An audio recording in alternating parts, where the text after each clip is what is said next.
There are many doors all around the world that have no keys.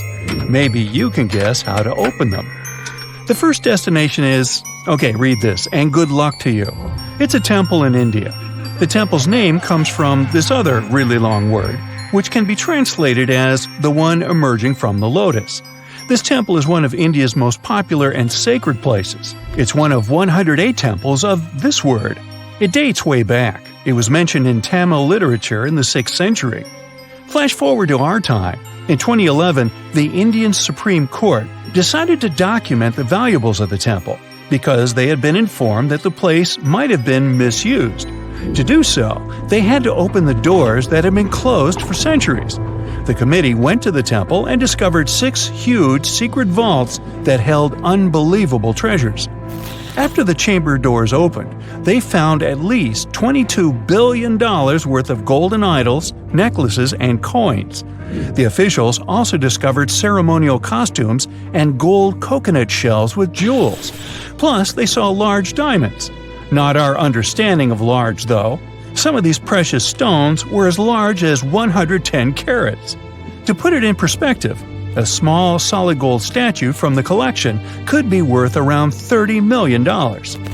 After this fairy tale-ish treasure had been discovered, the temple got equipped with metal detectors, cameras, and other safety precautions before the first visitors started to arrive. Now, there are a lot of security guards at the temple. But are they protecting the treasure, or is there something more mysterious hiding behind its doors? The temple has 6 chambers, and the valuables are kept there. These rooms are named Chambers A through F. The expedition committee opened 5 of these vaults with significant effort. But the most bizarre thing is that, despite all the efforts involving existing tech, the mysterious Chamber B still wouldn't open. On the side of the door, 2 carved cobras are welcoming you.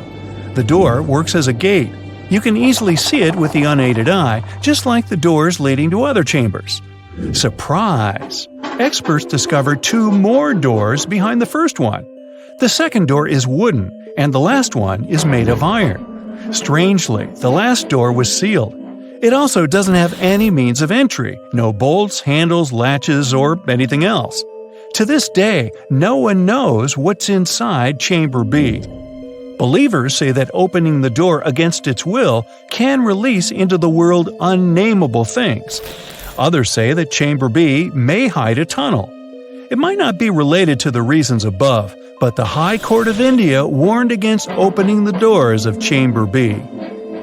Now, in 2010, David Crespi, a French engineer, visited Machu Picchu. He discovered a strange door in one of the main buildings.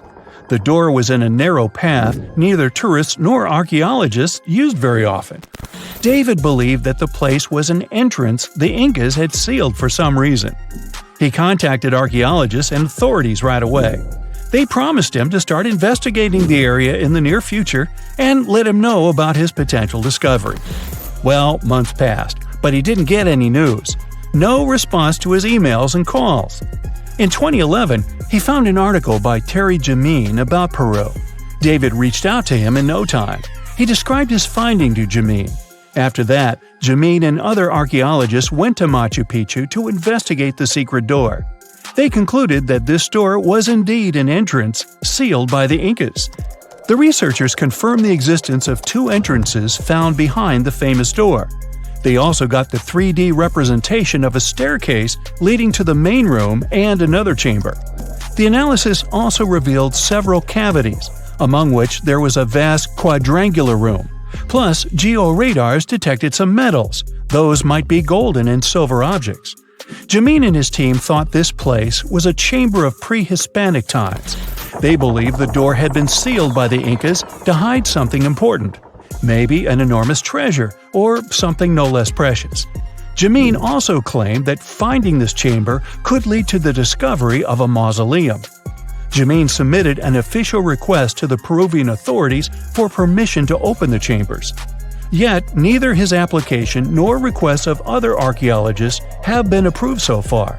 Authorities claim that opening this door could cause damage on the other sides of the archaeological site. Yet the use of an endoscopic camera has confirmed the hypothesis that the stone blocks at the entrance are only there to close the passage.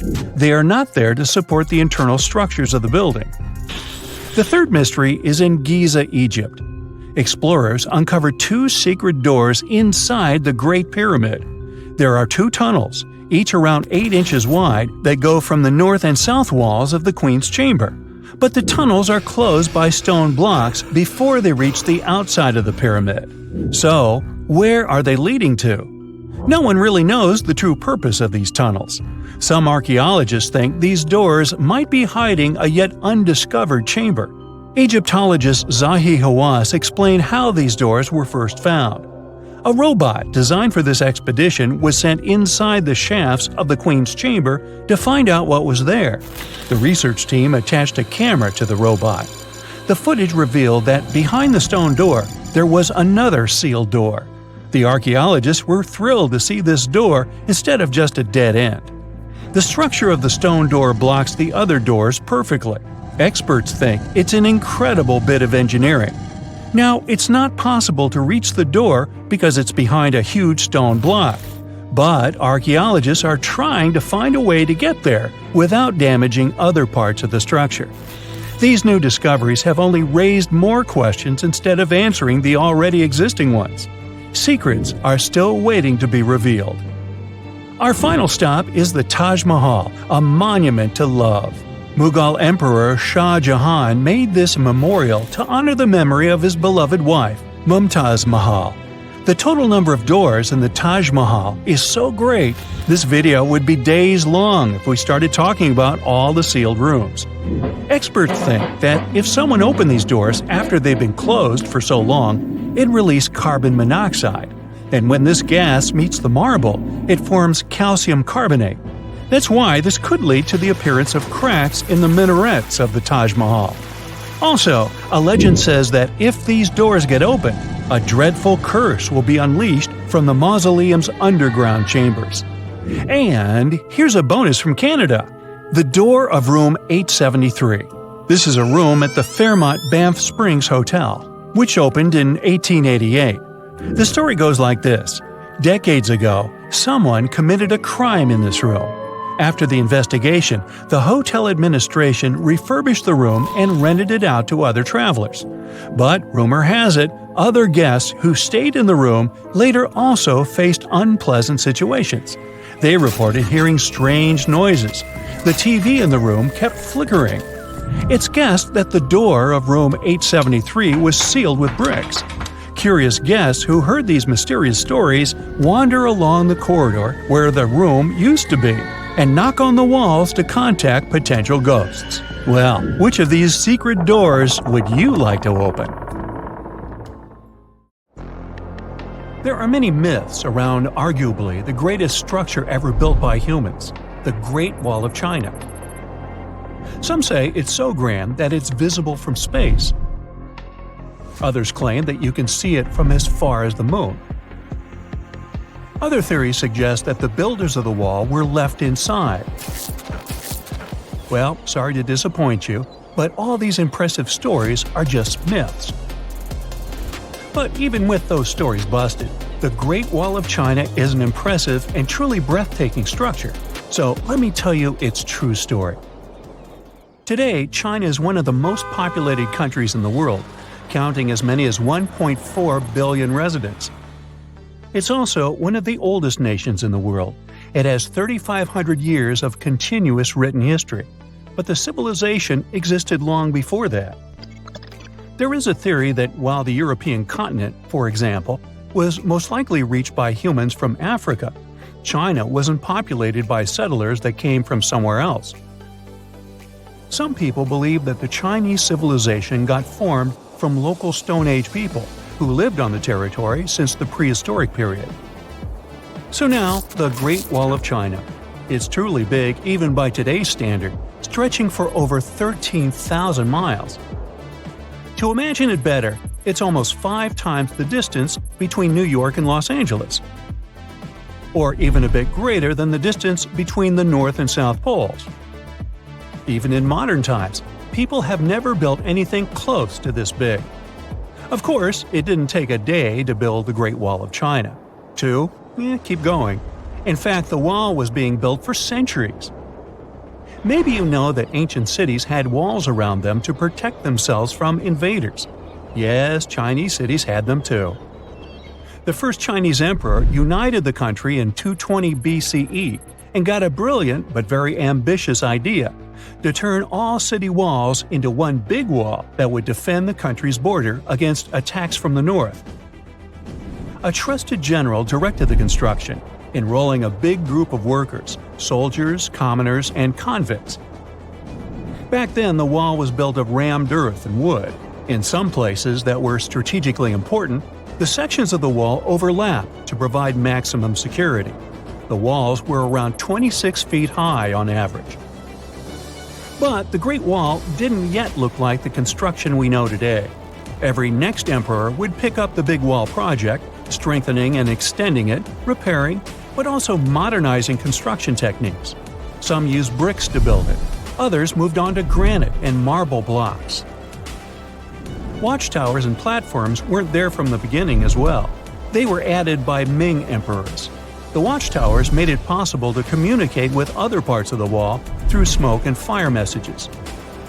So, the wall is quite inconsistent in terms of material, but it only adds more charm to the construction and shows how much effort and time it took. The reasons why some parts of the wall have been standing for centuries and are still in good condition is glutinous rice flour.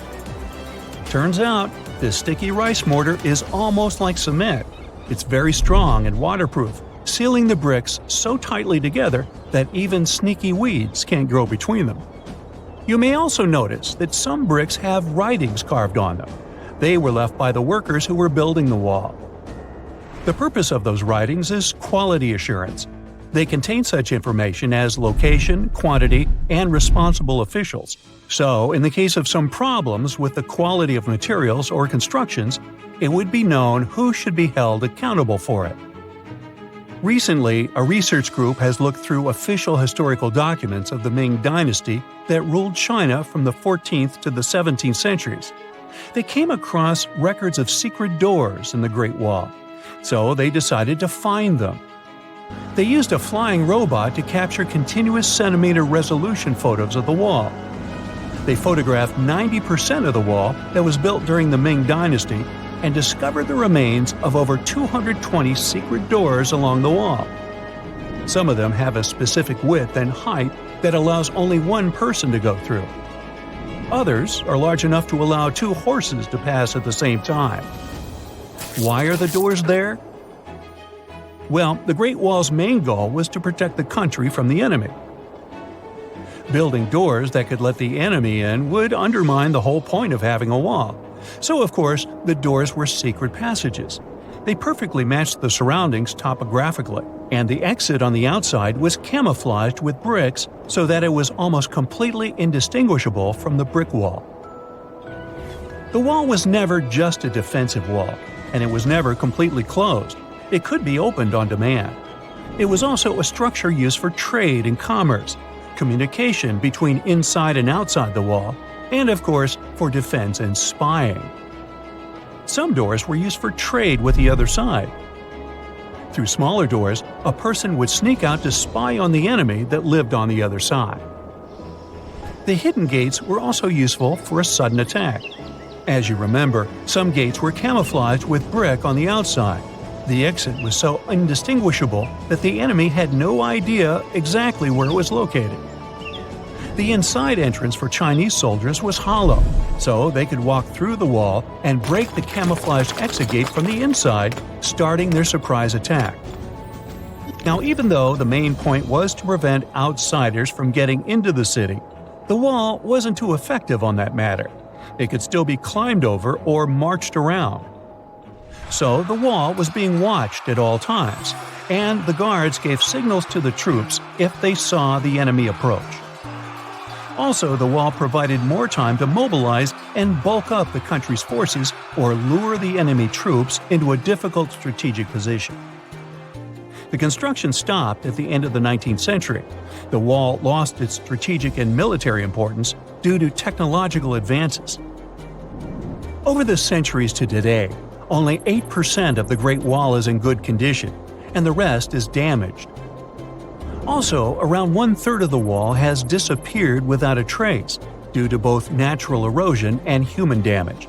I guess you could say it's now just a pretty good wall. As you remember, the first parts of the wall were built out of rammed earth and wood. These are not the most unfailing materials if we're talking about thousands of years. Also, destructive farming methods have turned large areas into a desert and contributed to erosion. Also, many bricks were taken away from the wall in the last century to be used in building farms and houses. The wall is being deconstructed stone by stone even today, but this time by tourists. Quite a few of them take a stone as a souvenir. That's a total of a lot of stones, considering that over 10 million tourists visit the Great Wall every year. Since 1987, the wall has been a UNESCO World Heritage Site, highlighting that it has an outstanding importance to humanity. The wall is one of China's 56 World Heritage Sites, second place among countries with landmarks protected by UNESCO. Who's first, you ask? Well, the top spot, with 58 World Heritage Sites, belongs to Italy. And do you know that the wall isn't only a famous tourist attraction, but also the location of the Great Wall Marathon? It's a marathon that was established in 1999 and is one of the most challenging ones in the world. You guessed right, people run along the wall, including all the steps. There are 3 distances, so that participants can run a full marathon that is 26 miles, a half marathon that's 13 miles, or just have a fun run of 5 miles. One of the most unexplored and mysterious places on Earth is located in plain sight. It's one of the most majestic monuments of humankind. The wonder of the ancient world hides a secret that scientists and archaeologists still can't solve. This is the Great Sphinx of Giza in Egypt. The huge sculpture of a lion with a human head was carved out of rock about 4,500 years ago. Scientists still don't know the exact date of its creation and are also unaware of who built it and what for. There are many assumptions and theories, but none of them has been confirmed. Most people have seen this majestic sculpture either in photographs or in reality, but almost no one knows what's hidden underneath it. The statue of the Sphinx was carved from a single piece of limestone. It was painted. The remains of color pigment on the surface prove this. In the distant past, the Sphinx looked much brighter and more colorful than what we see now. But even after thousands of years, its greatness hasn't diminished.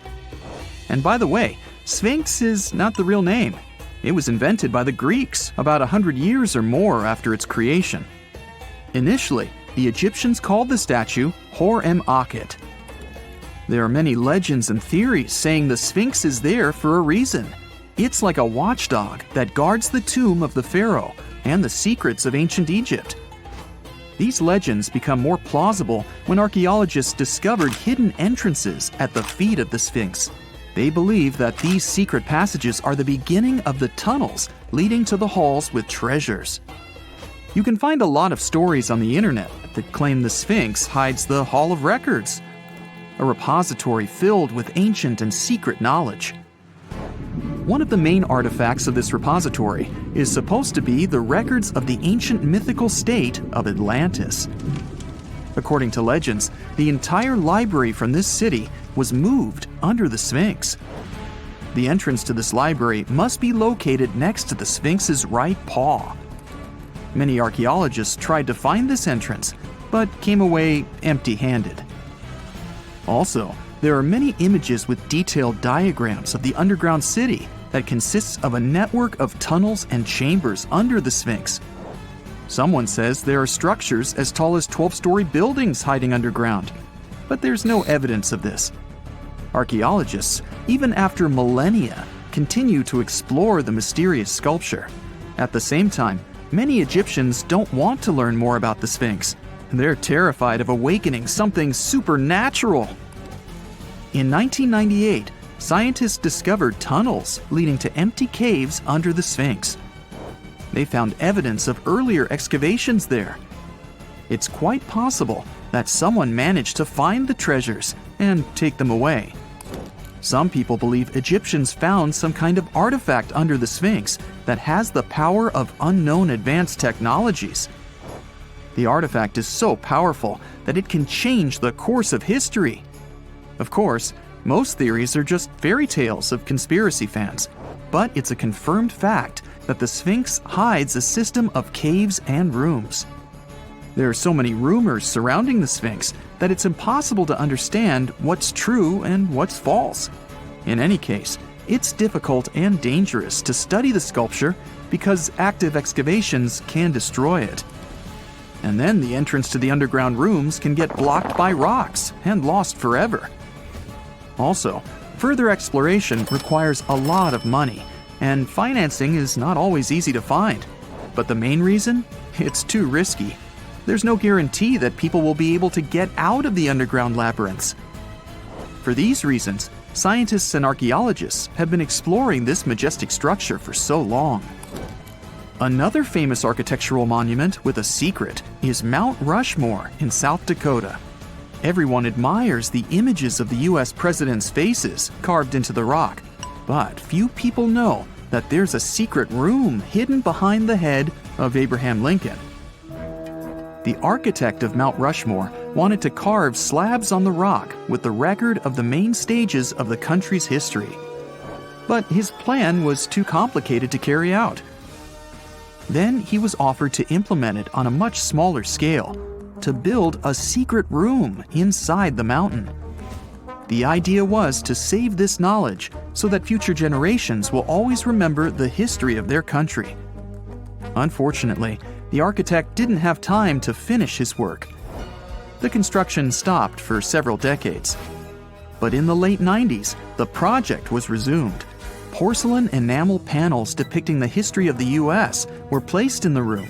It's possible that these plates will be stored there forever. But people can't see them, at least for now. The room is inaccessible to tourists as it's too difficult to get inside. Another secret room is located in the Empire State Building. More precisely, it's not even a room, but a place where you can take cool photos. Almost all tourists gather on the observation deck of the 86th floor to enjoy a stunning view of Manhattan. But there's another deck with panoramic windows on the 102nd floor. There are way fewer people there because almost no one knows about that place. Fortunately, access to this deck is open to everyone. You probably won't have to wait in line for a long time to take a photo. You'll feel special because you're in such a secret place where there are almost no people. But the coolest place is even higher, on the 103rd floor. This is a spacious observation deck where celebrities get their photographs taken. It's not a public place, but if you know the right people, you can get there.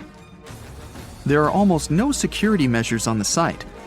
Only a low ledge between you and an abyss. That's why crowds of people are forbidden from coming here.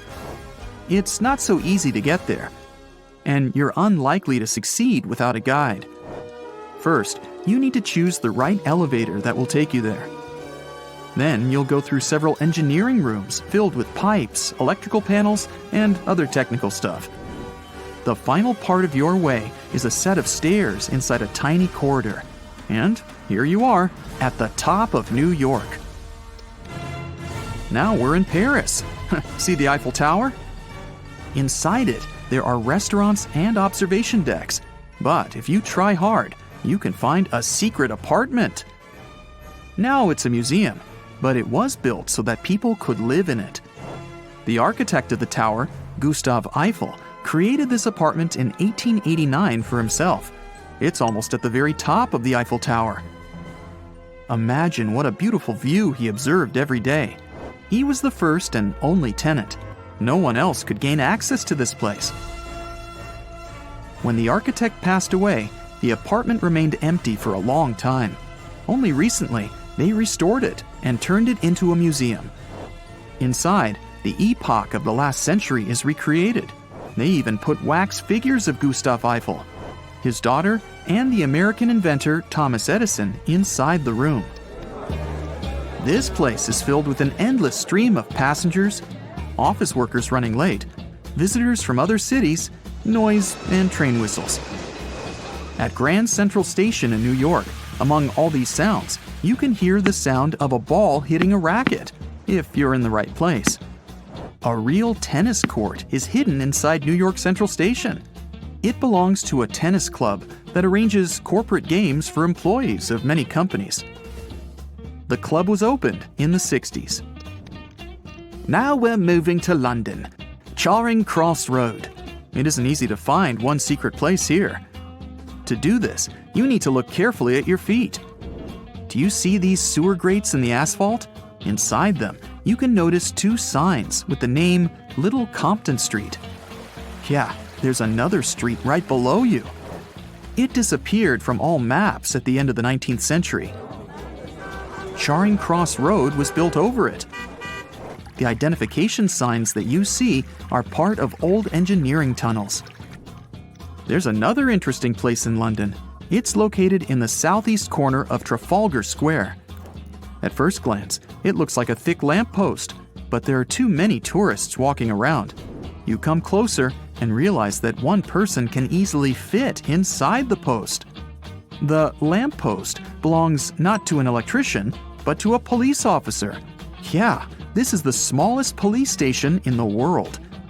It was built in the 1930s and used as a watch post.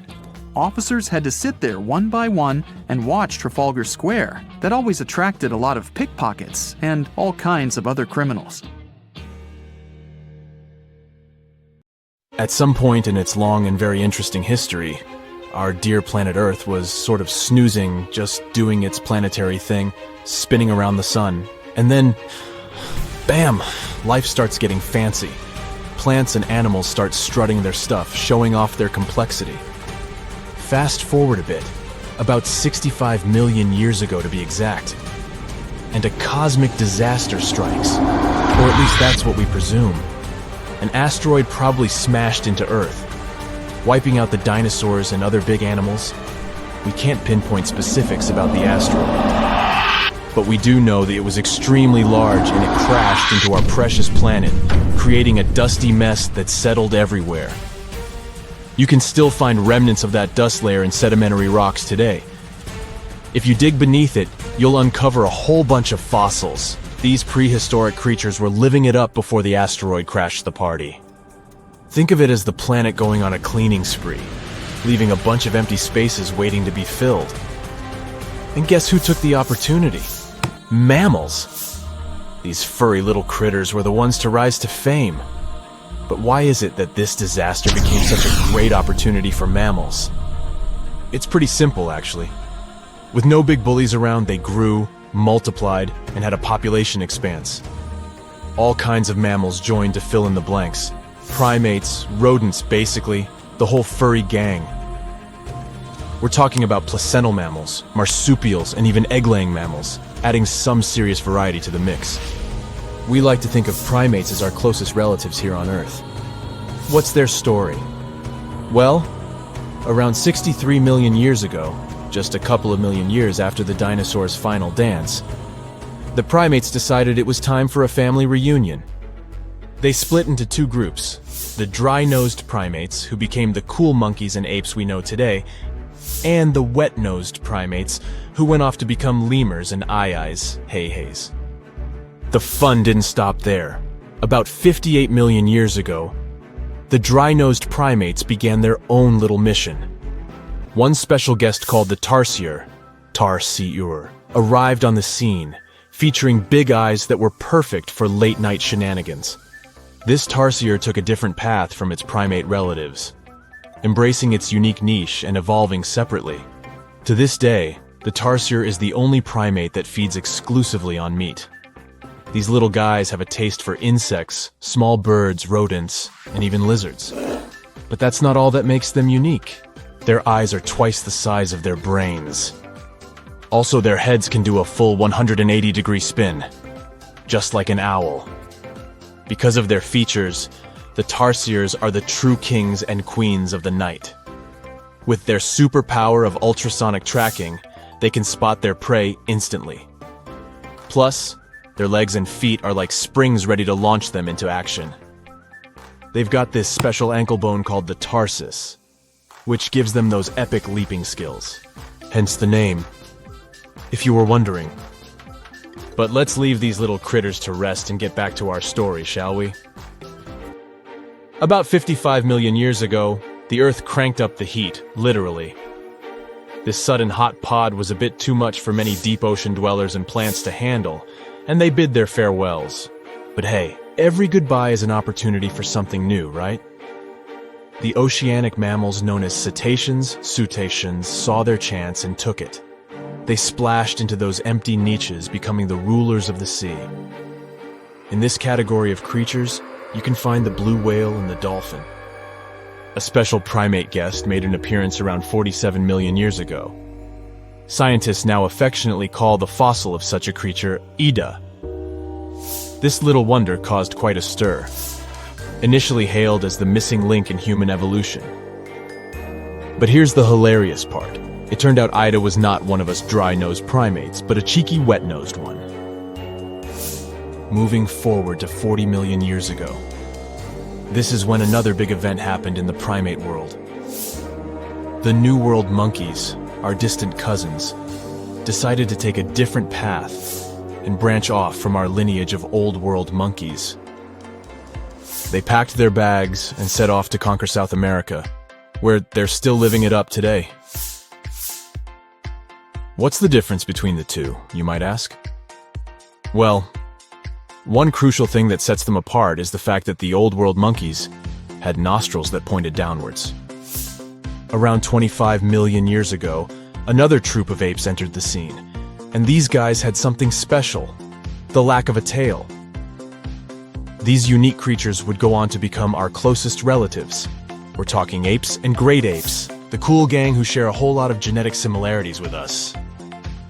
The first ape to break free from the monkey madness was the gibbon.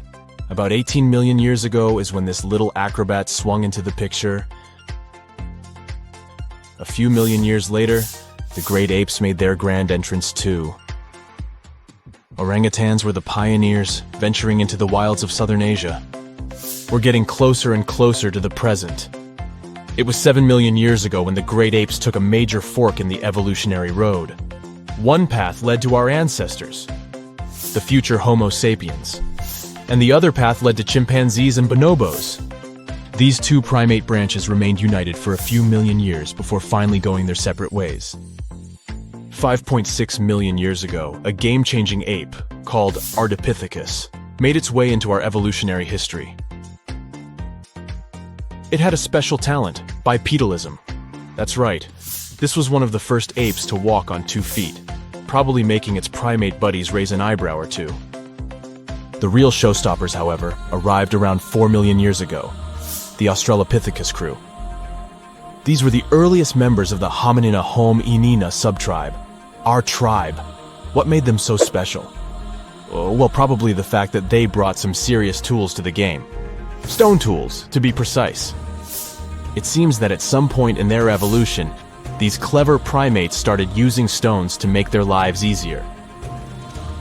Now here comes a crucial turning point in our story.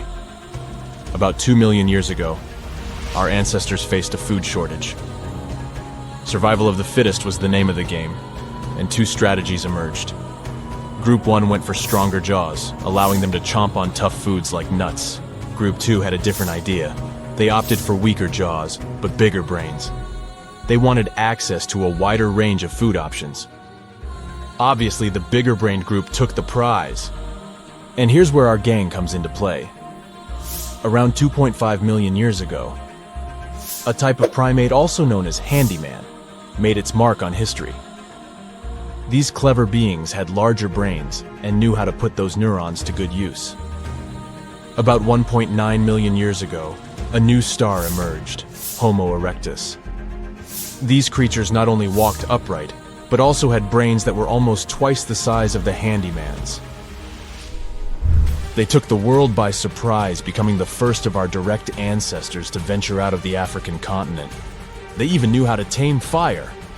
Approximately 700,000 years ago, the world witnessed a culinary revolution. The earliest evidence of cooking appeared. And around 500,000 years ago, our ancestors decided it was time to become a bit more fashionable, donning the first evidence of clothing. Our very own species came to be just 300,000 years ago. Told you we were late to the party. But the world was never the same after the appearance of Homo sapiens, the anatomically modern humans. Alongside our other relatives, we emerged, ready to conquer the world with our innovative minds and complex societies. The exact path of our evolution remains a bit of a mystery. But what we do know for sure is that Neanderthals joined the party around at some point too. As Homo sapiens flourished, so did our capacity for language. Modern speech is believed to have emerged almost hand in hand with our species. We started expressing ourselves, sharing stories, and shaping the world with our words. So, there you have it. It took 13.8 billion years of cosmic history for humans to make their entrance. Think about it. 99.998% of the time since the Big Bang, we weren't even around. Our species, Homo sapiens, is the toddler of the Earth's family, existing for just the tiniest fraction of the universe's timeline. Yet, in this blink of an eye, we've managed to unravel the entire story that led to our existence. The story won't end with us. It's an ongoing saga, still being written with every passing moment. A comfortable abode with a gorgeous view of the Mediterranean Sea will serve as a perfect rain shelter. Well, this is what a real estate advertisement might have looked like for Neanderthals 100,000 years ago. Welcome to the weird and wonderful caves you could live in, or not. Of course, back then, neither real estate and advertising had been invented yet. Never mind the fact that Neanderthals couldn't build houses and often lived in caves. Yet, one of those caves looks an awful lot like a residential building. It's situated inside a high limestone cape called the Rock of Gibraltar. If the Neanderthals had had an economy, the caves inside this rock would have cost a bundle. Navigators discovered it in 1907. They just spotted a big hole inside the fortified rock. For many years, scientists have studied this place and found some traces of Neanderthals. They discovered ancient tools in the cave and bones of old animals. But the coolest thing was, they found 4 caves inside the rock. It was like a residential complex. Neanderthals lived alongside neighbors and helped each other hunt and fish. They created feather decorations and painted abstract drawings on the walls. Imagine our ancient predecessors hanging out in these caves 100,000 years ago. And now, scientists hang out there and study the primeval past of Neanderthals in detail. At the end of 2021, archaeologists uncovered a gap inside one of the caves leading to an unknown tunnel. They crawled through this hole and opened a new space under the cave roof. This place has been closed off from the outside world for over 40,000 years. And it seems it was one of the most prestigious apartments in the entire mountain complex. It has high ceilings with ancient stalactites. The ruined stone curtains divided the apartment into several rooms. Scientists also found the remains of ancient animals and scratches on the walls. It seems that Neanderthals had never lived here, but they used to visit this place. Archaeologists found the shell of a sea snail called dog whelk. One of the Neanderthals brought it here for some reason, but the primary owners of this place were hyenas. These caves show that Neanderthals were closer to humans than to monkeys. They had a way of life and even some customs. There's still a lot of work ahead, and scientists hope to find new rooms inside this rock. Meanwhile, in 2003, archaeologists discovered another early dwelling on the Isle of Flores in Indonesia. Among the green jungle, they found a cave with ancient tools. At first, everyone thought the human ancestors lived here, but then scientists discovered an unusual skeleton of an adult. A thorough analysis showed the skeleton belonged to a 30-year-old woman, 3.5 feet tall, just above the waist of an average adult. The woman's weight was equal to the weight of an adult shepherd. The skeleton didn't belong to Neanderthals or Australopithecines. It was a new unknown species, which scientists called Homo floresiensis, or simply the Hobbit. Also, there were remains of unusual ancient animals in the cave.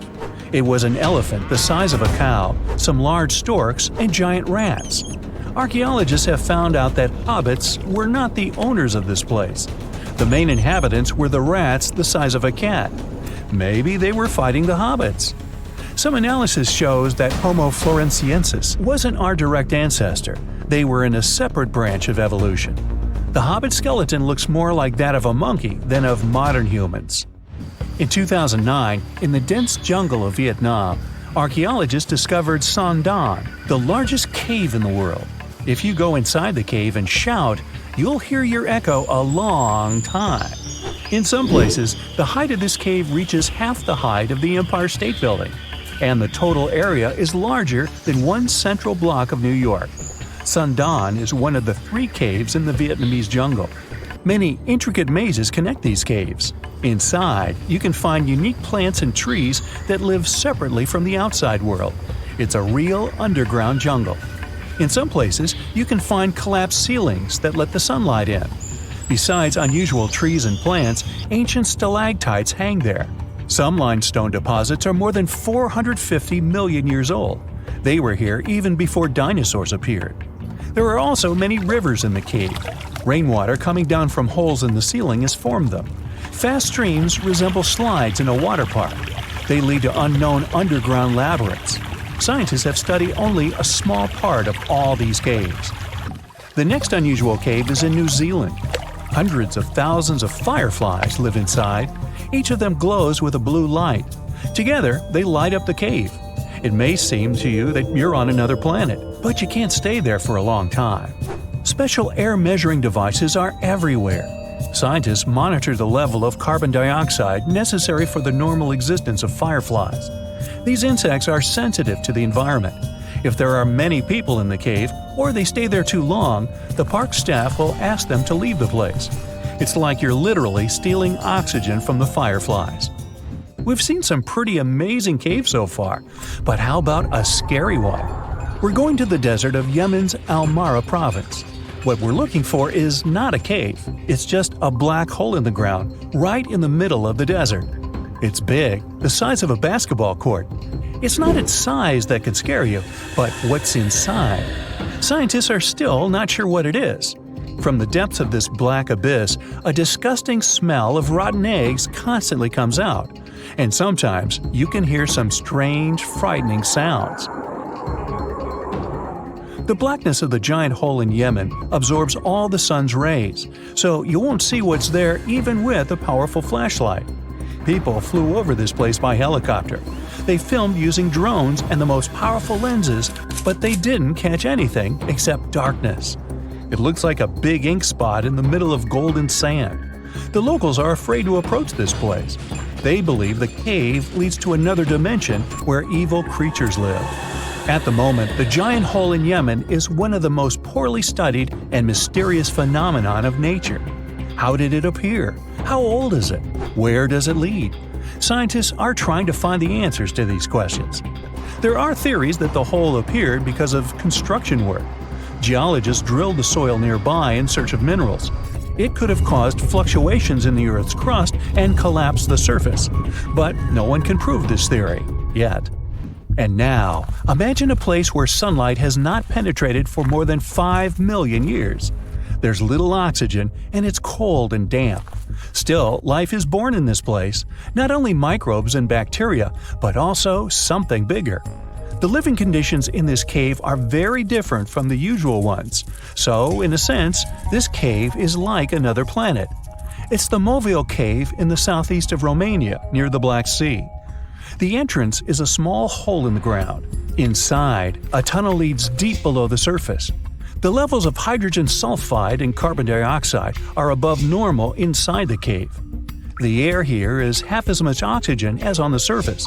People can't be here without an oxygen mask, but other creatures living here can. The cave is home to 48 species of living organisms. 33 of them are unknown. Here you can meet some unusual insects. white snails and white spiders, millipedes with huge whiskers, transparent shrimp, and unique species of leeches. They all live here thanks to the little bacteria autotrophs. They absorb carbon dioxide and release food particles. Bacteria feed on it. Other larger organisms feed on these bacteria, and some bigger organisms eat those little ones. In the end, everyone gets food. In this cave, evolution has created a biological system separate from the rest of the world.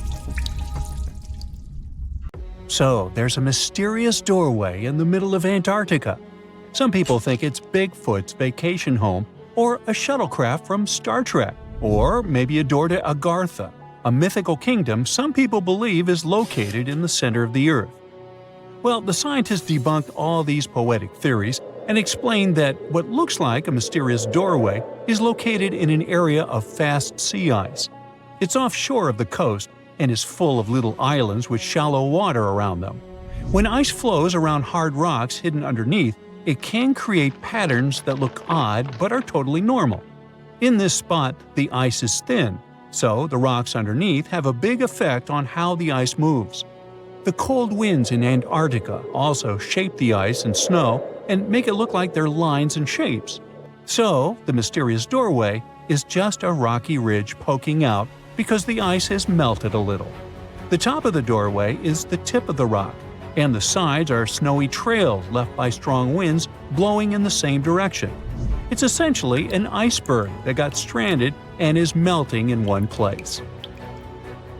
One YouTuber found another out-of-place mysterious object more than 150 miles off the shore of Antarctica, a 400-foot-long ice ship. The internet went wild with theories like that the ship must have ended up there right from the Bermuda Triangle.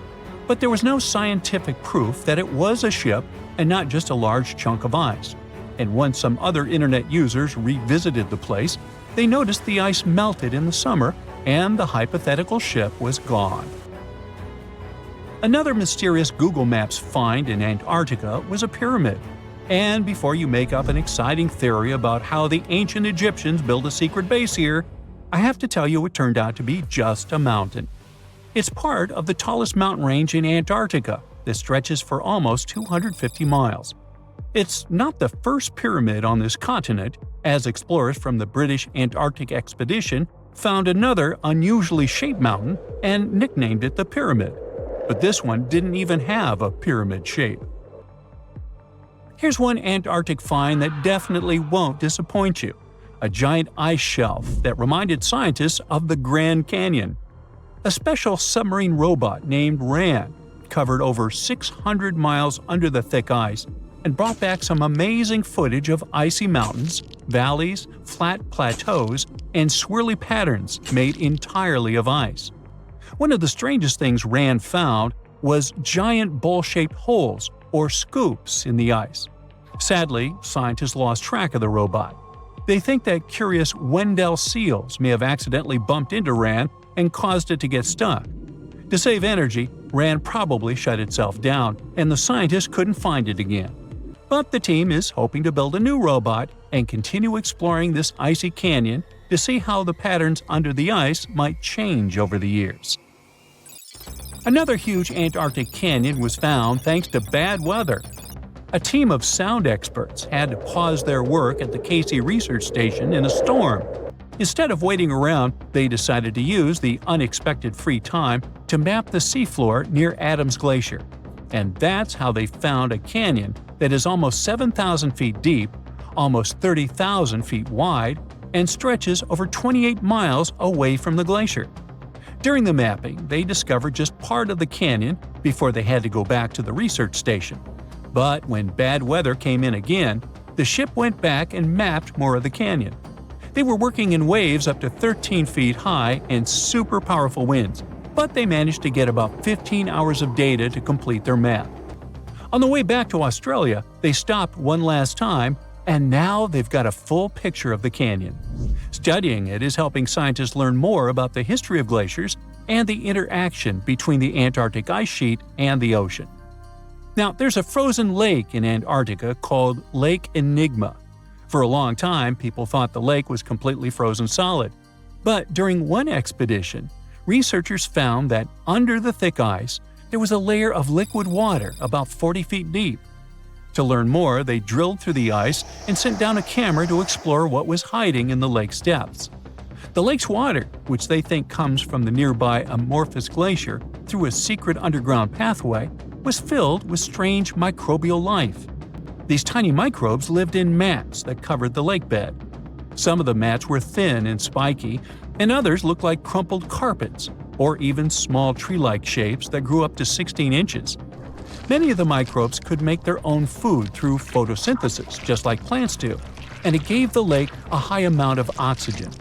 One of the coolest discoveries was a type of microbe which usually lives in low-oxygen places. Lake Enigma might be similar to environments on icy moons like Europa or Enceladus, so it could mean that these moons also have hidden water under their ice and possibly microbial life too. One more mind-boggling discovery from Antarctica is tiny pieces of amber in mudstone, found here for the very first time. It took scientists years of studying incredibly well-preserved fossilized roots, pollen, and spores that they found back in 2017. Amber proves that resin-producing trees once grew in Antarctica, part of a lush rainforest that existed near the South Pole during the mid-Cretaceous period. Back then, disclaimer, I wasn't around then, the trees would have had to survive through months of darkness during the long Antarctic winters. Scientists believe they adapted by going dormant for a long time.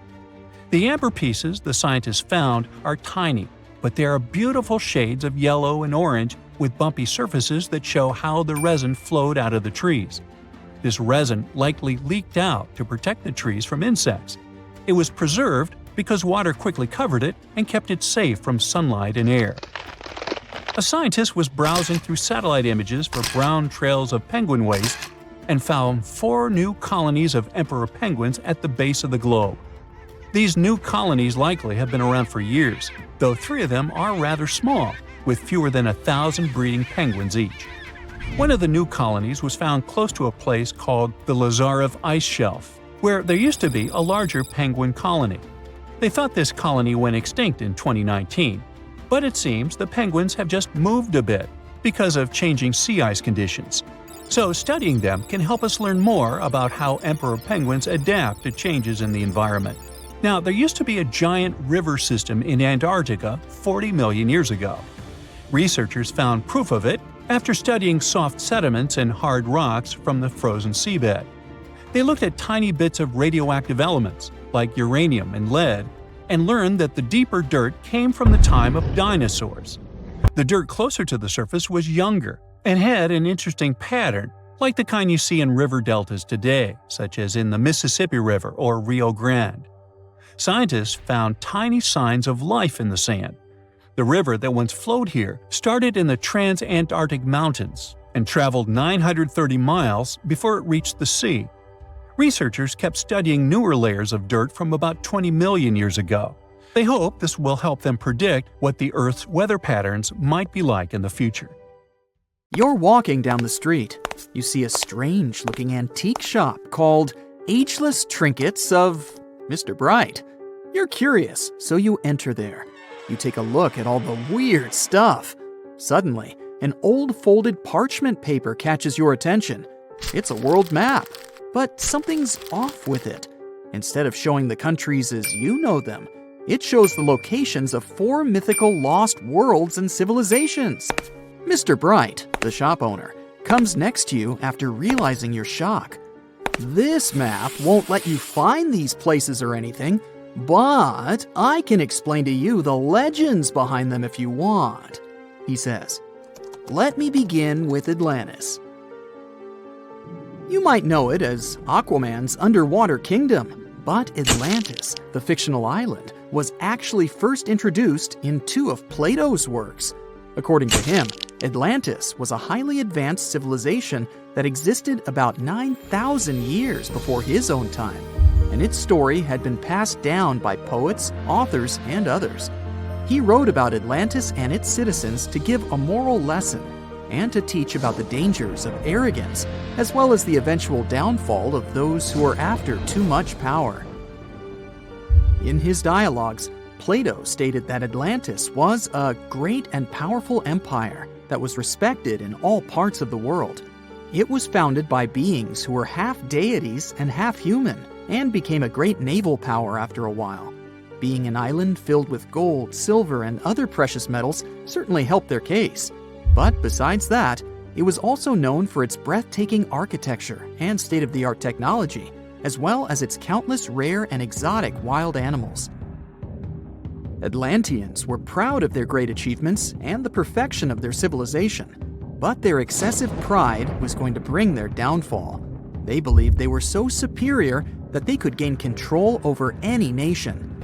This led them to launch a series of invasions. They conquered many of the Mediterranean lands, but when it was time to enter Athens, Athenians pushed back with an extraordinary force, so the Atlanteans were finally defeated. Plato stated that deities then got angry at Atlanteans because of how wicked, greedy, and immoral they became. So they punished them by sending earthquakes, which caused Atlantis to sink beneath the sea. Although the earliest written records of Atlantis were Plato's works, some people still believed his story to be based on truth, and tried to identify the island of Atlantis with actual countries. Some people suggested it may have been located in the Mediterranean Sea, near the coast of Spain or Italy. Others thought it may have been located in the Caribbean, off the coast of Central or South America, but there was no solid evidence to support any of these claims. One theory, in particular, seemed more plausible than the others, though. Located in the Aegean Sea, the island of Santorini was the home of a highly advanced Minoan society. However, due to a huge volcanic eruption, it was destroyed about 3,600 years ago, causing the Minoan civilization to suddenly disappear. These similarities between the fictional Atlanteans and the historical Minoans made Santorini a good candidate for the speculations. Yet again, there were still major flaws with it, such as how the time when Plato said Atlantis was destroyed doesn't coincide with the time of Santorini's eruption. So Atlantis still continues to be regarded as nothing more than a popular legend in the scientific world. Now, let's move toward the northeast direction on the map, Mr. Bright says. According to Celtic Breton mythology, there once was a magnificent city called Ys, also known as Caris, that towered over Douarnenez Bay in France's Brittany region. It was the most wealthy city in the entire Atlantic. It was especially famous for its beautiful gardens and buildings, and its citizens were all living comfortably and happily there. Dahut, who was King Bradlaughn's daughter in Breton legends and literature, had a deep love for the sea.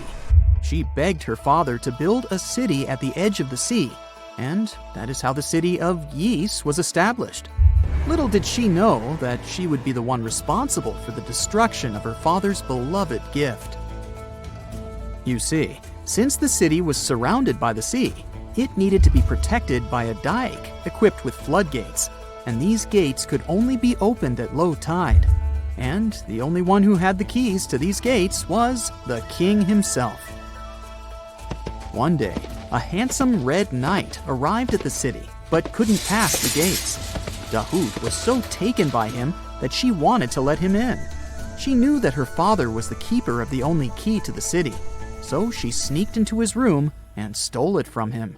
Then she gave it to the Red Knight so that he could enter the city and they could be together. However, the Red Knight turned out to be the Prince of Darkness, and he intentionally left the gate open to the raging sea. The waves soon swallowed all of Ys. King Bradlaugh was able to escape on his magical horse, but Dahut couldn't. She turned into an evil mermaid who lured sailors into the sea. Today, if you go to Quimper, a city in Brittany, northwest France, you can find the statue of King Bradlaugh riding on his horse.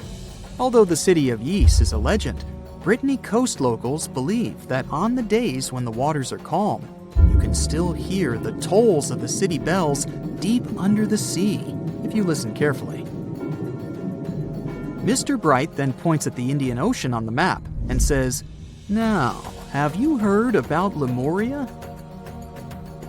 Back in the mid-1800s, A few scientists suggested that there was once a continent that existed in the Indian Ocean, somewhere close to the south of modern-day Sri Lanka. The first one to popularize this theory was the British lawyer and zoologist Philip Lutley Sclater. In his paper, The Mammals of Madagascar, he stated that he found lemur fossils in India and not in Africa. However, this discovery was extremely shocking to him because of the fact that lemurs' original homeland, Madagascar, is much closer to Africa. He proposed that this was possible only if some larger continent connected the two once. He stated that this continent must have eventually sunk to the ocean floor. He then named it Lemuria, and hence the theory was born. People who came after Sclater took his theory a step further and thought that Lemuria was also the home of an extinct race of humans called Lemurians, who had 4 arms and enormous bodies, and were also the ancestors of modern-day humans, as well as lemurs. Of course, as new scientific discoveries were made on plate tectonics, evolution, and the study of DNA, the theories regarding the fictional continent called Lemuria were debunked. The last fictional land on the map is Agartha, Mr. Bright says. Taking its roots from Eastern mysticism, one legend says there's a kingdom called Agartha that is located deep beneath the surface of the earth. It's where all 4 corners of the world are connected by paths and tunnels. It is said that there's a secret entrance into Agartha hidden in the Gobi Desert, and it's built by Agarthans themselves using advanced technology that can't be detected by us, the surface folks. According to some beliefs, Agartha exists to counterbalance the energies of those who live above the surface. While we live in a state of rush and heightened emotions, this world beneath us is the total opposite. Some even say that those who escaped Atlantis fled here to continue their lives inside the Earth's core. And yet, others think it's actually a land that's crawling with all kinds of monsters. But there's no need to be scared, since modern science proved Earth's core is not actually hollow and is a solid hot iron ball. So you can cancel your journey plans to the center of the Earth if you've made any. Thanks, Mr. Bright. It's nighttime, and you're about to walk inside Pharaoh Tutankhamun's final resting place. You know, King Tut. You don't have a torch, but at least you came with a flashlight.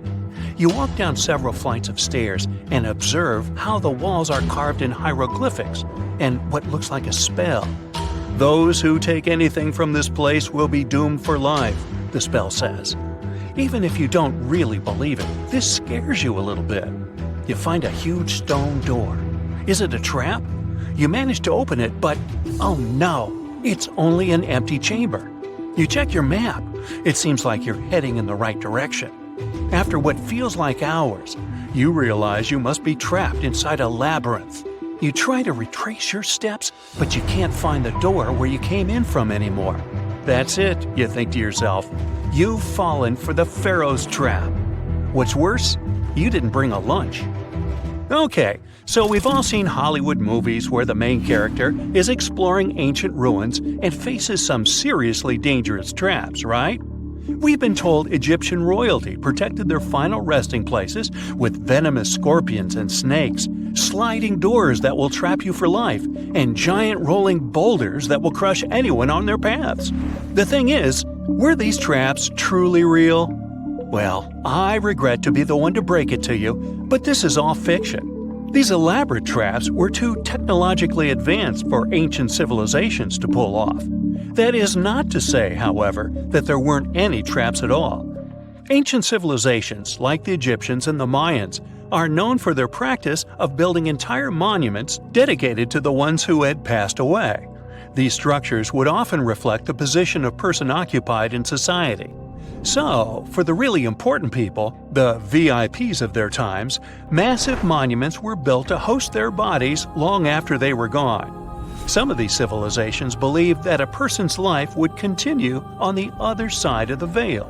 For that reason, a person would be buried together with the belongings of their current life.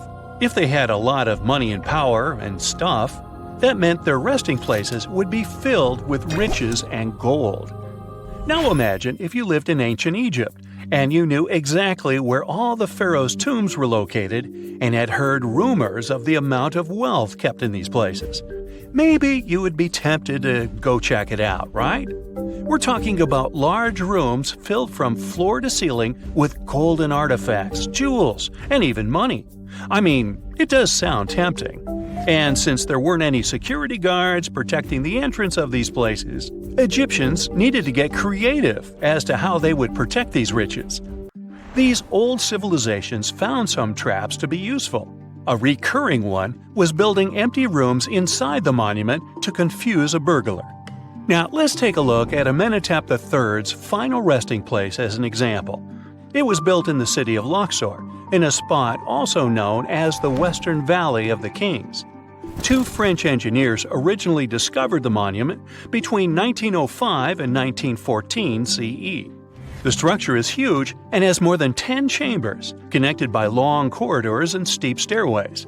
The King's Chamber is the most hidden one, and for an outsider to try and find it, they will probably enter a lot of empty rooms beforehand. Other pharaohs tried to protect their riches by commissioning monuments with false doors concealing pits that were up to 20 feet deep.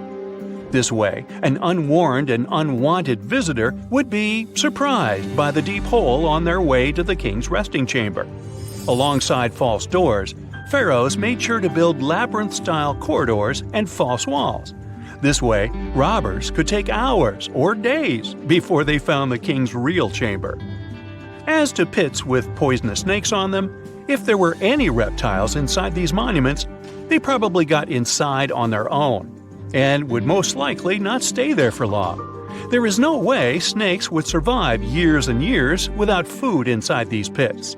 So yes, another Hollywood-induced belief right there. If these traps seem boring to you, archaeologists did find an interesting deterrent in the final resting place of the Red Queen of Palenque in Mexico. Palenque was one of the most powerful Mayan cities in pre-Columbian Mexico, and the Red Queen was believed to be the grandmother of the last Mayan king, undoubtedly a person of immense importance to the empire. In her honor, a huge monument was built to keep her body after her passing. The discovery of the tomb itself was already thrilling. Archaeologists found an ancient monument when digging at the site back in 1994. The first thing they found was a room with a hidden door. Once they opened the door, they discovered a long corridor. Finally, at the end of this corridor was the Queen's chamber. The team of archaeologists was beyond excited to unearth this chamber with the mummy of the Queen herself still inside it. They found her to be accompanied by her pearls, jade shells, and expensive rocks. But as the team explored the remains, they saw something rather strange. The room was filled with a red-colored powder. Researchers knew that the color red was important to the Mayan people, and that much of their clothing and buildings were decorated with this color. But they didn't understand why the queen was buried with this unknown red substance. After they took a sample back with them for further analysis, they discovered that the red powder was cinnabar, a very dangerous mineral. This powder, when inhaled, can cause, shall we say, severe health damage to a person. The team concluded that this could only be a trap for anyone trying to steal her riches. Okay, so dangerous powders might have worked as the most intense traps we've seen until now. But perhaps the cheapest way to keep out unwanted visitors was to advertise spells written out all over the monument. We'd probably laugh at these today, but back in the day, they were more or less effective. Spells usually said that the person who took anything from that place would meet a tragic fate. Some spells said that robbers would lose their houses in big fires or terrible floods. Other spells said burglars would have incurable and undiagnosed health issues, but they weren't really enough to stop people from taking any gold. There are some stories surrounding how these spells might have been real. One of them is from the famous British Egyptologist Howard Carter, the one responsible for unearthing Pharaoh Tutankhamun's resting place in the 1920s.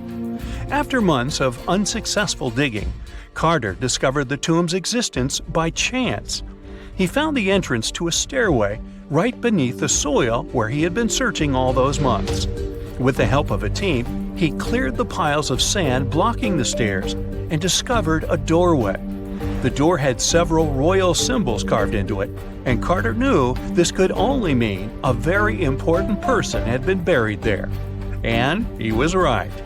With a chisel, he made a hole in the top left-hand corner of the doorway and lit his vision with the help of a candle.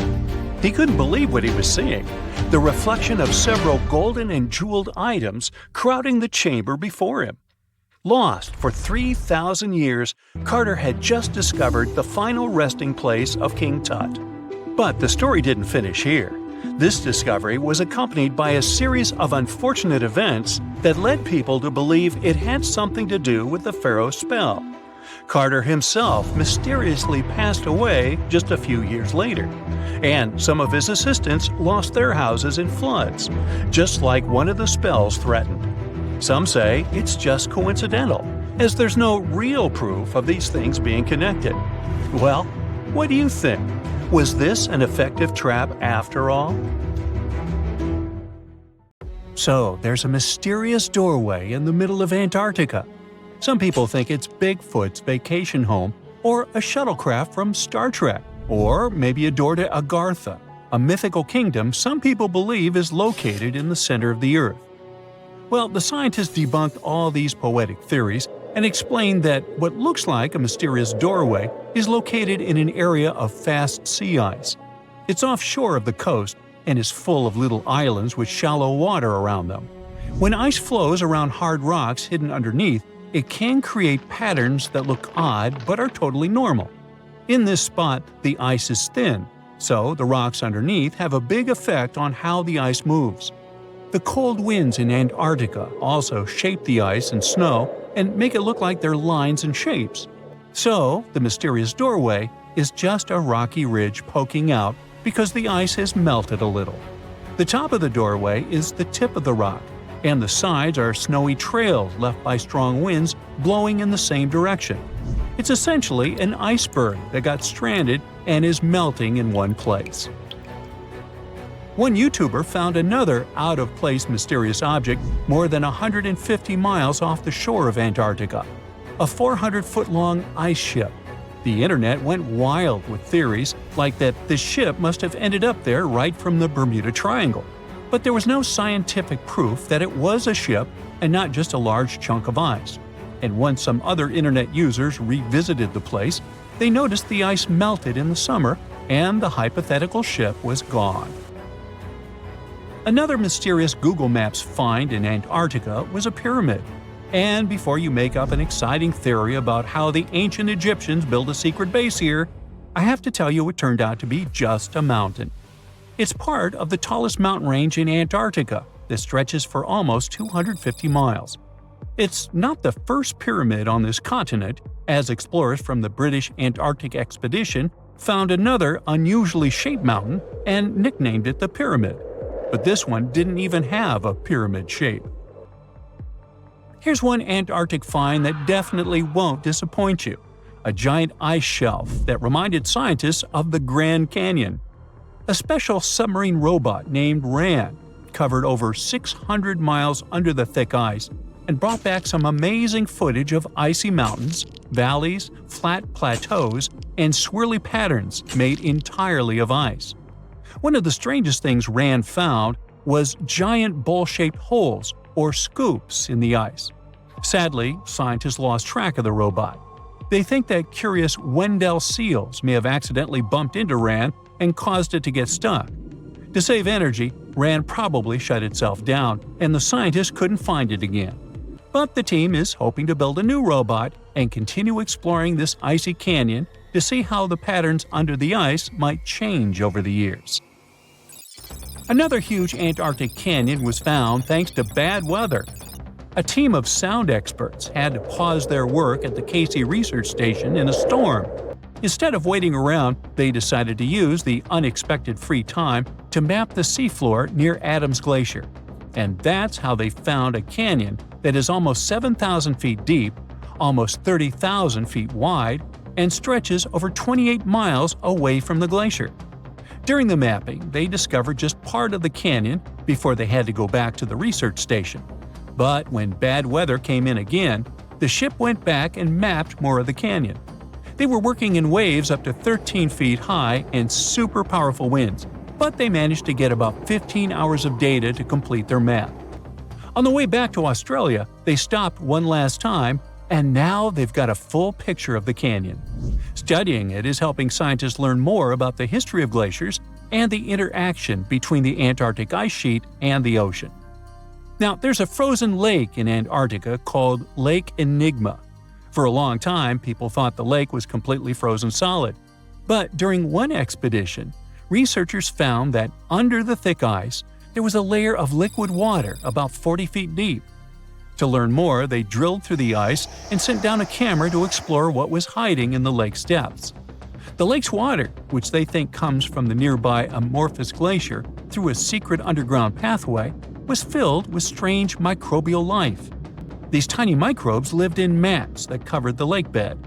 Some of the mats were thin and spiky, and others looked like crumpled carpets, or even small tree-like shapes that grew up to 16 inches. Many of the microbes could make their own food through photosynthesis, just like plants do, and it gave the lake a high amount of oxygen. One of the coolest discoveries was a type of microbe which usually lives in low-oxygen places. Lake Enigma might be similar to environments on icy moons like Europa or Enceladus, so it could mean that these moons also have hidden water under their ice and possibly microbial life too. One more mind-boggling discovery from Antarctica is tiny pieces of amber in mudstone, found here for the very first time. It took scientists years of studying incredibly well-preserved fossilized roots, pollen, and spores that they found back in 2017. Amber proves that resin-producing trees once grew in Antarctica, part of a lush rainforest that existed near the South Pole during the mid-Cretaceous period. Back then, disclaimer, I wasn't around then, the trees would have had to survive through months of darkness during the long Antarctic winters. Scientists believe they adapted by going dormant for a long time. The amber pieces the scientists found are tiny, but they are beautiful shades of yellow and orange with bumpy surfaces that show how the resin flowed out of the trees. This resin likely leaked out to protect the trees from insects. It was preserved because water quickly covered it and kept it safe from sunlight and air. A scientist was browsing through satellite images for brown trails of penguin waste and found 4 new colonies of emperor penguins at the base of the globe. These new colonies likely have been around for years, though 3 of them are rather small, with fewer than 1,000 breeding penguins each. One of the new colonies was found close to a place called the Lazarev Ice Shelf, where there used to be a larger penguin colony. They thought this colony went extinct in 2019, but it seems the penguins have just moved a bit because of changing sea ice conditions. So studying them can help us learn more about how emperor penguins adapt to changes in the environment. Now, there used to be a giant river system in Antarctica 40 million years ago. Researchers found proof of it after studying soft sediments and hard rocks from the frozen seabed. They looked at tiny bits of radioactive elements, like uranium and lead, and learned that the deeper dirt came from the time of dinosaurs. The dirt closer to the surface was younger and had an interesting pattern, like the kind you see in river deltas today, such as in the Mississippi River or Rio Grande. Scientists found tiny signs of life in the sand. The river that once flowed here started in the Trans-Antarctic Mountains and traveled 930 miles before it reached the sea. Researchers kept studying newer layers of dirt from about 20 million years ago. They hope this will help them predict what the Earth's weather patterns might be like in the future. Pretty soon, you'll be able to charge your phone in your pocket while walking around the house. And meanwhile, your electric car will refuel while just standing in your driveway. Power will run to all your gadgets through the air without any wires whatsoever. I know it sounds a bit sci-fi, but scientists have figured out how to do it. Don't worry, they're not going to zap electricity through the air like lightning. Instead, they'll use something much safer: magnetic fields. Let's say you have a special coil of wire that makes a magnetic field when it gets power. if you bring another coil close to it. That second coil absorbs the energy and turns it into electricity. That means you can power things without plugging them in, like a light bulb that turns on all by itself. And according to scientists at the World Health Organization, these magnetic fields are completely safe. Now, I suspect you've already used an early version of wireless electricity. When you place your electric toothbrush on its charger or the phone on the charging mat, electric energy jumps between them. There's a special coil inside the charger that creates an invisible spinning energy field when it gets electricity from the wall. The toothbrush or phone has another coil inside it that catches this energy and turns it back into electricity to charge the battery. This is called electromagnetic induction, but this method only works for short distances and wouldn't be useful for powering your entire house. Some companies are already working to make this technology perfect and accessible. One company has invented their method to send power through the air called air cord. They use it in real-life products. One cool example is tiny video screens placed next to products in supermarkets with changing images. These screens don't need batteries or power cords. Another gadget that's running on this tech is a smart lock designed by the same company. Normally, smart electronic locks need powerful batteries, but this one stays powered without a battery and gets energy from a wide-charge transmitter in the ceiling. That transmitter is like an invisible power outlet. It works similarly to a TV remote, where you use an infrared beam to control the gadget from a distance. In this case, the transmitter takes electricity and sends it to all gadgets that need power as an infrared beam. The transmitter analyzes each device to see how much power it needs, just like a Wi-Fi router manages the internet for different devices. If no devices need power, the transmitter goes to sleep, but it wakes up now and then to check if anything needs charging. Nikola Tesla, a brilliant inventor and electrical engineer who made significant contributions to the development of electricity, would be really happy to see all this come true. He believed he could build a system that would transmit electricity and communication signals through the Earth's ionosphere all over the world. To prove his idea, he built a special Wardenclyffe Tower in New York. His plan was to use the Earth itself like a giant electrical circuit. In 1899, Tesla traveled to Colorado Springs, known for its big thunderstorms. He built a lab there to test his wireless electricity ideas. The high altitude and frequent lightning storms made it the perfect place for his experiments. Then he returned to New York, and with money from a wealthy investor, he started building the Wardenclyffe Tower. Tesla placed iron rods and copper plates under the tower to help send power through the Earth. There would be a huge metal dome on top of the tower. By 1902, the tower and lab were mostly built, but Tesla ran into funding problems. The Wardenclyffe Tower never worked as Tesla had hoped, and in 1917, it was torn down and sold for scrap. In any case, Tesla's idea only worked for short distances. The farther the electricity had to travel, the weaker it became.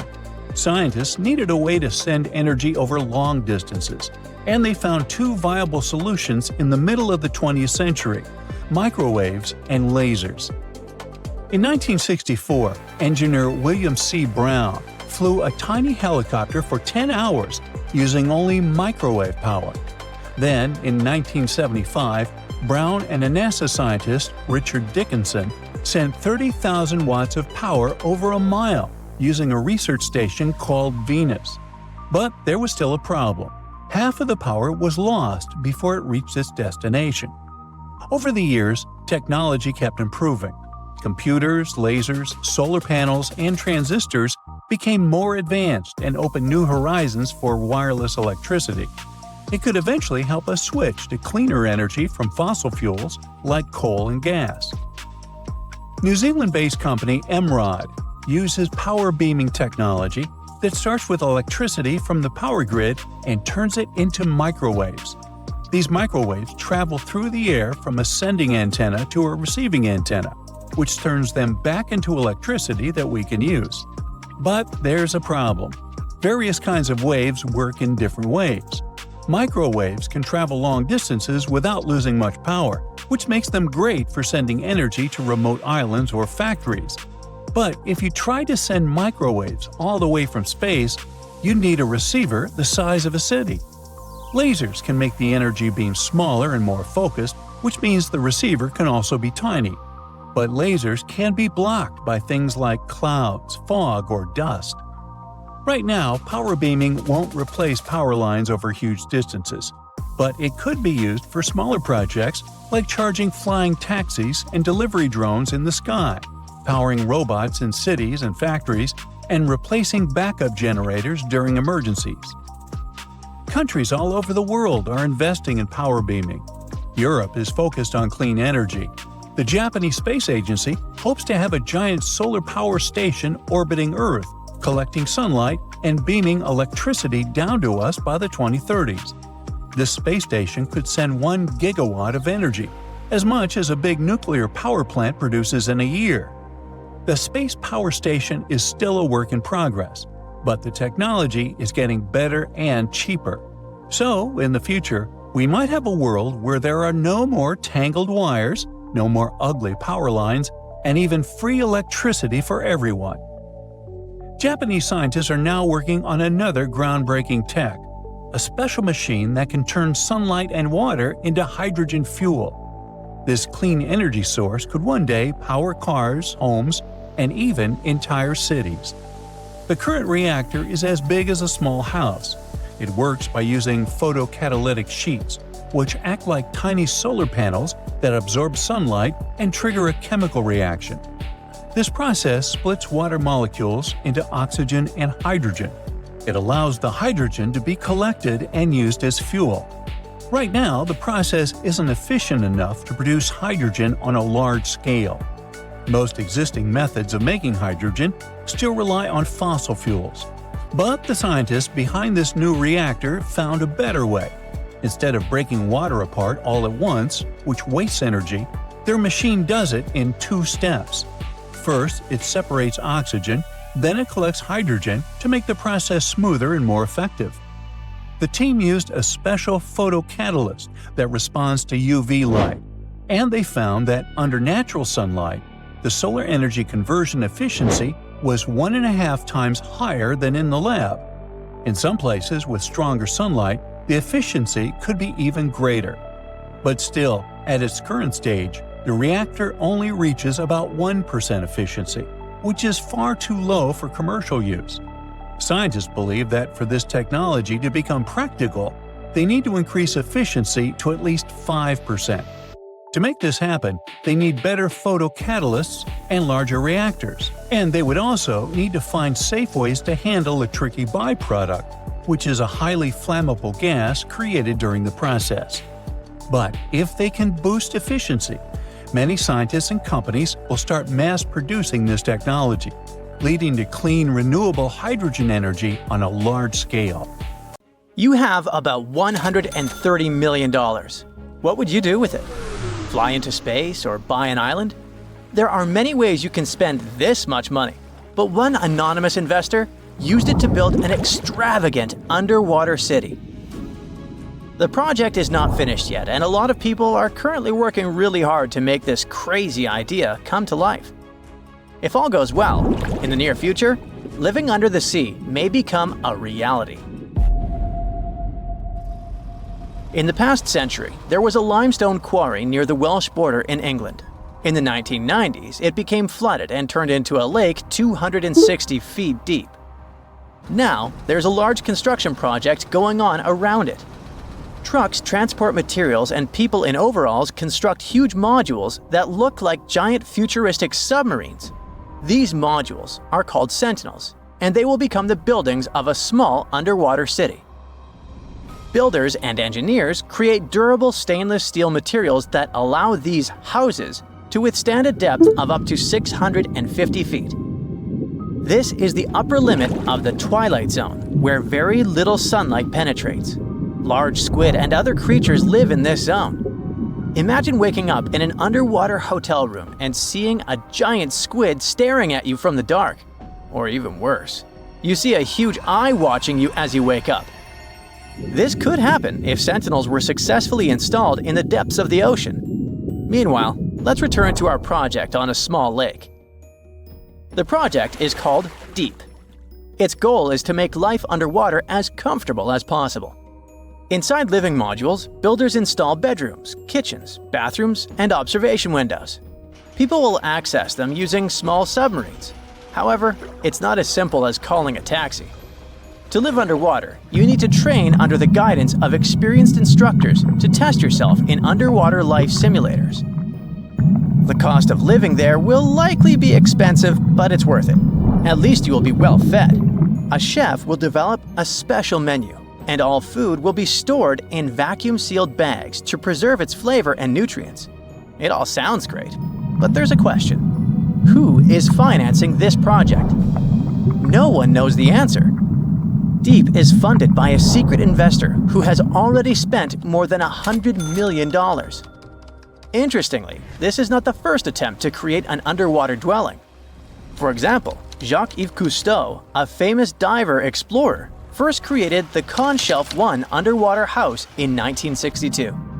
This was a steel cylinder located at a depth of 30 feet, where 2 divers lived for a week. In 1970, several women also spent 14 days underwater in the Caribbean Sea at a depth of 50 feet. The aim of that project was to study human psychology in a cramped environment, similar to that of a spaceship. Unsurprisingly, that project was partly funded by NASA.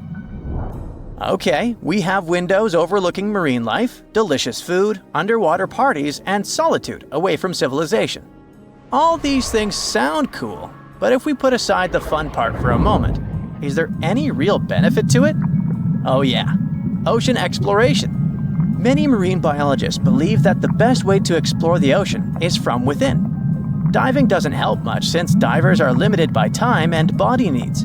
They can stay underwater for only about an hour and a half at a time. Underwater cities could allow us to live underwater for months.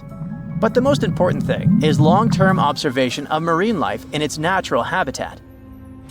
In the mid-1990s, a group of researchers wanted to study the development and nutrition of corals. They brought them to the lab for testing and found out that corals reacted differently to tests in artificial environments than in the ocean. Their behavior in a laboratory setting was different from their behavior in the wild. Underwater cities could also provide work for archaeologists who study the remains of ships that have sunk throughout history. Plus, such cities could help protect us from future disasters. In the event of a catastrophe like an earthquake, tsunami, or volcanic eruption, scientists and engineers could build water-based shelters like the Sub-Biosphere 2 project to provide refuge for people. These circular structures could sink into the ocean and give shelter for up to 50 or 100 people, allowing them to wait out the disaster from a safe distance. Underwater cities could be an excellent solution to overpopulation, but there are some downsides. We already pollute the world's oceans, and what if we literally lived inside them? It's one thing to use labs to study marine life, but it's another to build hotels for vacationers. One such hotel, called the Water Discus, is a building at a depth of no more than 32 feet. It will have 21 rooms and a restaurant with coral reef views. While the conditions seem comfortable, some experts worry that staying there for long periods could be harmful because of the lack of sunlight. Nevertheless, it would be interesting to stay there for a week and see how it feels. The most challenging aspect of creating such laboratories, hotels, and bunkers is ensuring a reliable life support and safety system. It's crucial that the air, humidity, and temperature be as comfortable as possible for people to live in these structures. However, this requires a significant amount of energy. Currently, all modern underwater buildings rely on external sources of energy located on the surface. But scientists plan to make future underwater projects fully autonomous, using kinetic energy from waves and powerful solar panels to generate power. It's also important to create the right structure for these buildings. Rather than covering an underwater city with a giant bubble, it's more efficient to create several large housing modules. Each module should consist of steel, glass, and special cement.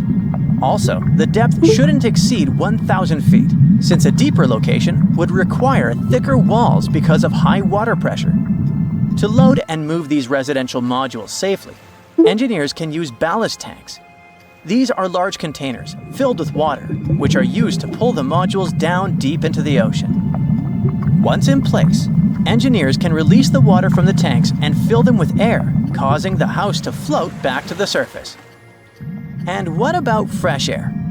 Fish extract oxygen from the water using their gills, but this method is obviously not suitable for humans. Therefore, we need to deliver air from the surface. It can be piped into the city and mixed with a special substance called sodasorb, which reacts with carbon dioxide and removes it. It would be great if we could generate oxygen inside our underwater cities rather than relying on other sources. This would require farms and plants that can produce oxygen through photosynthesis. But instead of sunlight, these plants would use artificial light. If we talk about complete autonomy, people could get food from the water at any moment, put on scuba gear, a mask, and an oxygen tank, and leave the hotel through an airlock. Use harpoons and fishing nets to catch dinner. Remember to check your oxygen reserves and don't swim for too long. Frying fish in a pan won't work because of strong odors. In an underwater dwelling, air is static like in an airplane cabin, so odors become stronger. Maybe in the future, engineers will create a dedicated cooking area, but for now, you'll have to rely on canned and dehydrated food. If you get bored, go for an underwater walk. Instead of carrying oxygen tanks, use hollow tubes connecting your mask to an air source inside your home. But don't forget that you can't go too far because the length of the tube is limited. Air, food, safe construction. What else? Drinking water. In the future, scientists may create filters in these hotels that desalinate salt water. This water can be extracted from the condensation inside the hotel, as well as from human secretions. Don't be surprised. Astronauts, for example, have been using special technology to filter their liquids and turn them into drinking water for a long time.